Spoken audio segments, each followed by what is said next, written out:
Well, Mother Nature has finally cooperated with POWRi Racing this weekend, and we are ready to go for the 2021 Open Wheel Showdown at Lucas Oil Speedway. My name is Connor Wade. Tonight, the Lucas Oil POWRi National and West Midget Leads will make their 10th appearance at Lucas Oil Speedway, while the Lucas Oil POWRi War Sprints will compete here for the 36th time. That's more than any other track that War has competed at since the series began. The Lucas Oil POWRi National and West Midgets, the Lucas Oil POWRi War Sprints, all covered tonight live on MAV TV Plus. The 1/3 mile Lucas Oil Speedway ready to go. Got a little bit of rain earlier in the week and this morning, but it's going to be a great night of racing. The sun is out, and we hope you watch live on MAV TV Plus.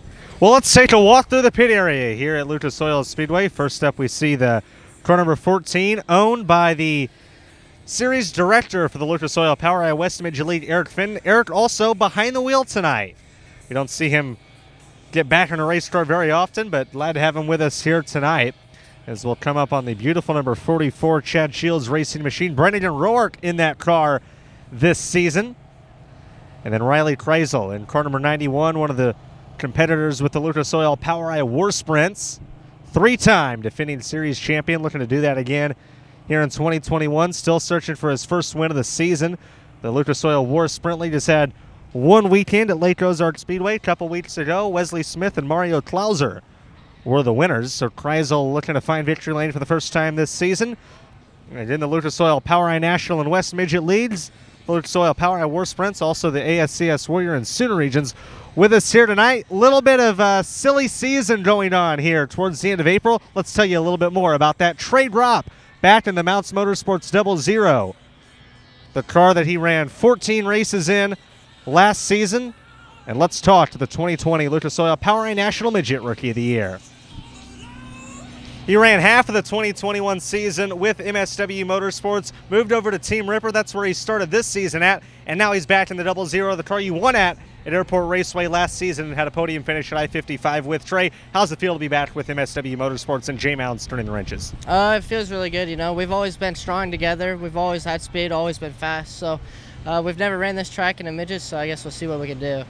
Did you expect to be swapping back and forth between race cars like this early in the season?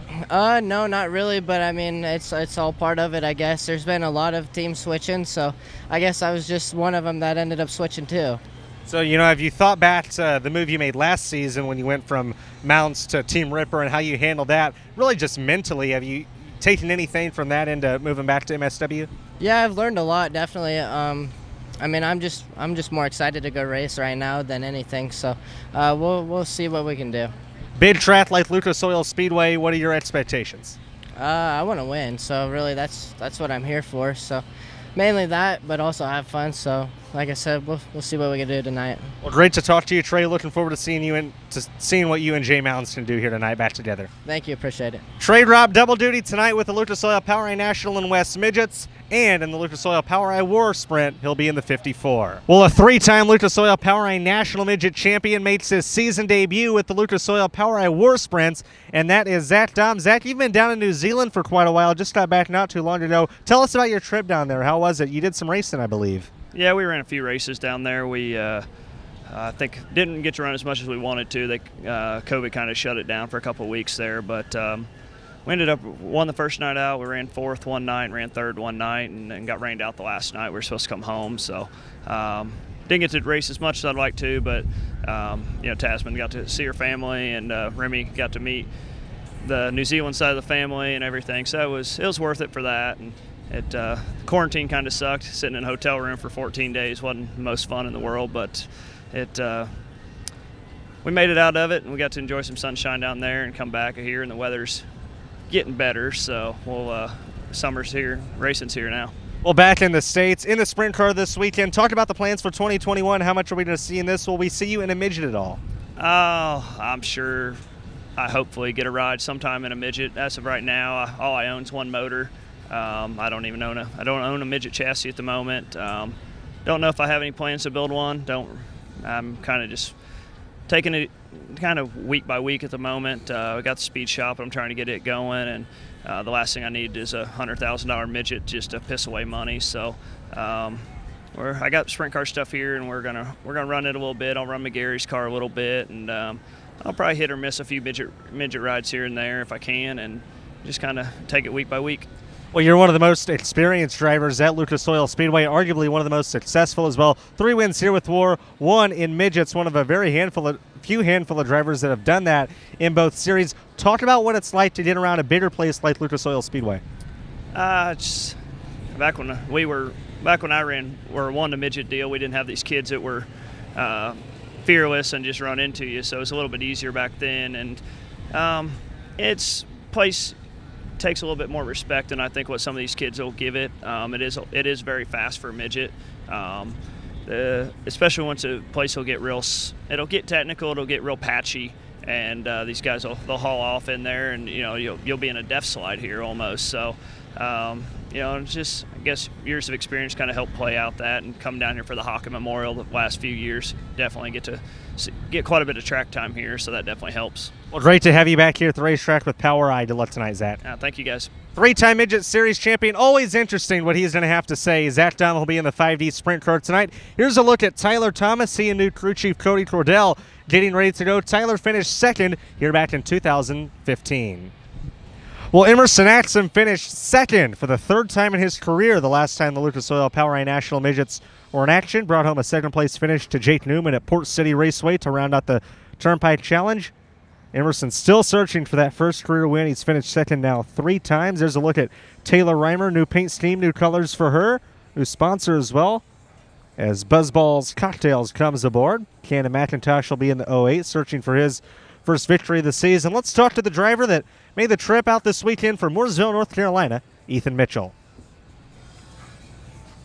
Well, one driver that's shown speed recently when he's ran the midget, showed a lot of speed at the T-Town Showdown. That's Ethan Mitchell. Ethan, talk about the decision to come out and run with Power Eye in Missouri this weekend. Yeah, we've been out on the road for about a month and a half now. We've stayed out in Oklahoma at Dave Mack's shop, and we've just been racing about every weekend, with Power Eye and USAC, the T-Town Midget Showdown, and been out here on the road, and it's been fun. So I'm hoping we can pull off a good result tonight and keep it rolling. You always show speed whenever you run with Power Eye. Career best of 5th back in 2019. And a lot of people have been paying attention to that Honda power plant that's under the hood. How cool would it be for you to take that Bunny Built Honda to victory lane and show the Toyotas and the Stantons what's up? It'd be super cool. I think it's a tall order to take the Honda to victory lane, but I know the power's there, and I think we've been working hard on it for the last couple of years now, so I think it's getting better every race, and it's starting to show recently. Like you said, we got a podium at the T-Town Showdown, and been running good with the Power Eye too. I think we got a couple heat wins this year and a couple feature starts as well, so I think it's definitely possible, and I think it'd be super cool. What do you know about Lucas Oil Speedway? Have you ran here any before? What do you know about the place? It's been a couple years since I've been here. I ran with Power Eye probably 2 or 3 years ago when our first ever midget we had, and then I think it was like my 3rd ever race in a midget. So I'm excited to be back. It's a very nice facility. They do a good job here, and track prep second to none in my opinion. So I'm hoping it puts on a good race later on. Well, Ethan, we're excited to have you this weekend here at Lucas Oil and Valley tomorrow. Best of luck to you. Thank you. Ethan Mitchell from Mooresville, North Carolina. He's in car 19M. He'll be here tonight at Lucas Oil and tomorrow at Drain Valley as well. Well, Ryan Timms, he'll be in the 85T as CB Industries fields their 2 Rookie of the Year contenders. Timms and Brent Cruz both have shown speed and impressed a lot this season. Still early in the year, we're here at Lucas Oil Speedway for the 2021 Open Wheel Showdown. The Lucas Oil Power Eye National and West Midget Leagues are here, as well as the Lucas Oil Power Eye War Sprint League. The ASCS Warrior and Sooner region is going to be a great night. Let's continue our pit walk here at Lucas Oil Speedway. For Keith Coons, career back to Janie and Motorsports entries tonight. Dason Persley will be in the 71K. Rookie of the Year contender Bryant Wiedemann in the 01. Cade Lewis in the 67K. And Brenham Crouch. Brenham Crouch has been on fire recently. Had a 2nd place finish at I-44 Riverside Speedway on night 2 of this year's Turnpike Challenge. Brenham's going after his first career series victory tonight. See if he can get it done. We'll start at 6 p.m. Central Time on the MAV TV Plus network. Log on to www.mavtvplus.com. You can watch for free still tonight as we come up here on a couple of Lucas Oil Power Eye War Sprints in competition tonight. Quentin Benson will be here. There's his blue and black 15B. Let's catch up with the driver of the car number 41. He's out of Kearney, Missouri. Always an interesting guy to talk to, Brad Wyatt. Brad Wyatt in car number 41 tonight. Brad, you've ran at Lucas Oil Speedway before. Tell us about your expectations here for night one of the Open Wheel Showdown.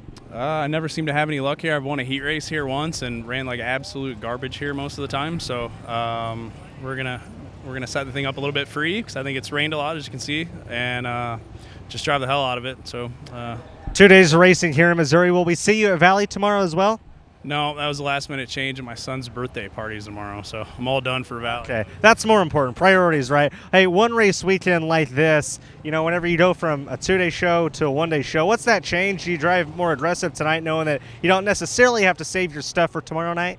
Not necessarily. We're fortunate to have 2 cars and really nice equipment, and we usually stay on top of the maintenance as well as we can. So preparedness is one of our strong suits, I think. So I just need to do my job a little bit better, and like I said, we're gonna set it up a little free because I think it hopefully will be a little bit heavy tonight and just drive the hell out of it and have a little bit of luck at this place.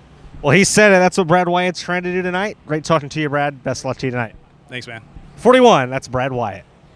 Wesley Smith won the season opener for the Lucas Oil Power Eye War Sprints. There you see his car number 44. He is tied for the series point lead with Mario Klauser, who's also in attendance tonight in the car number 6. So we'll see early season points battle going to be taking shape there between Klauser and Smith. We'll see who comes out on top tonight.